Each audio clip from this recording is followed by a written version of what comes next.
What's up, everybody? This is Russ Dornish with CrossFire. CrossFire is an online faith-based community of gamers. My name is David Petty, and we are coming with another one of our daily devotions for Lent, based on the book On the Threshold of Transformation by Richard Rohr.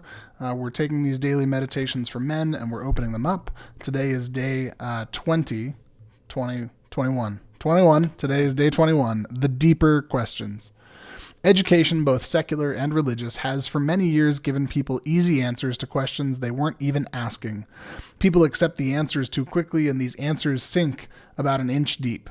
To make matters worse, some of those shallow answers become the truths that people spout for the rest of their lives. This kind of easily won knowledge can pass away just as quickly as it came. Why is this? It is knowledge we did not thirst for or long for. Sometimes we use the easy answers to avoid the real questions.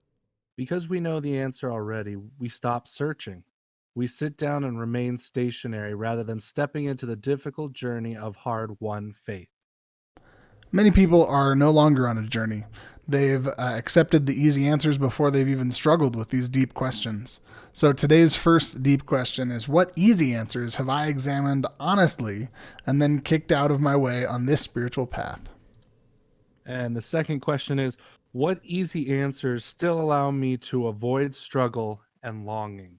So that's it for today. We'll come back at you with tomorrow's day 22. But first, Russ, do you think we should talk about what are some easy answers that you and I have possibly kicked away? I mean, of course we can. So what do you think is for your question?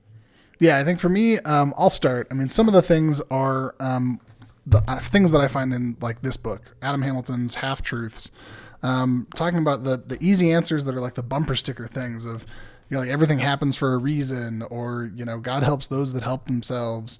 Those kind of easy answers of like, oh, don't worry, like it's all part of a plan. But you can't say that to somebody who like just lost a child, or somebody who just lost a loved one tragically in, an untimely death. You can't just say like, oh, don't worry, it's all part of the plan. Those are easy answers that I think don't have a lot of depth to them.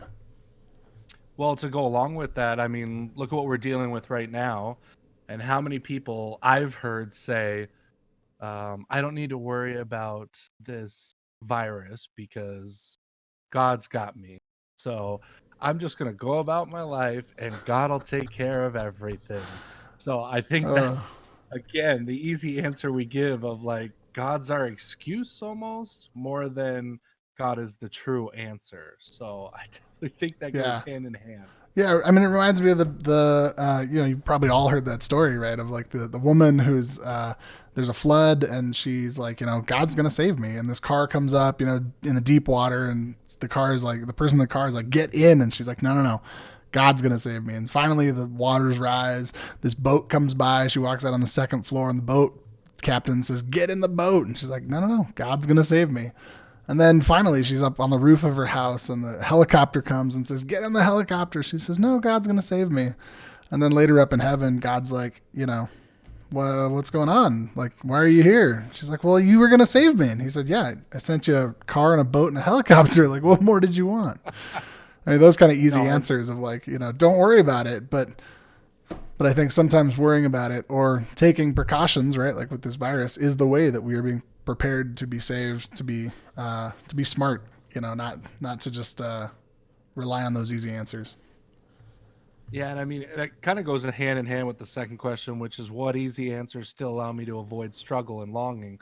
I think some people use those easy answers as a way to cope, and they don't really believe it themselves, and they don't want to take the time and effort and energy to actually think about what's going on, and would rather just say, God's got it. So, I think that's an easy way to avoid truly understanding what we're going through.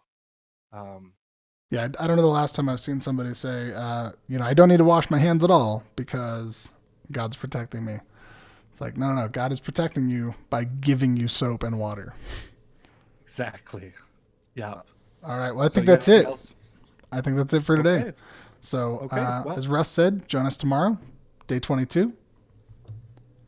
Yep. Make sure to like and subscribe to our page so you get these videos as soon as they're uploaded. We're going to try and get a better schedule going forward. So you should see these each morning going on from today forward for as long as we need to through the Lenten series. So make sure you come back tomorrow.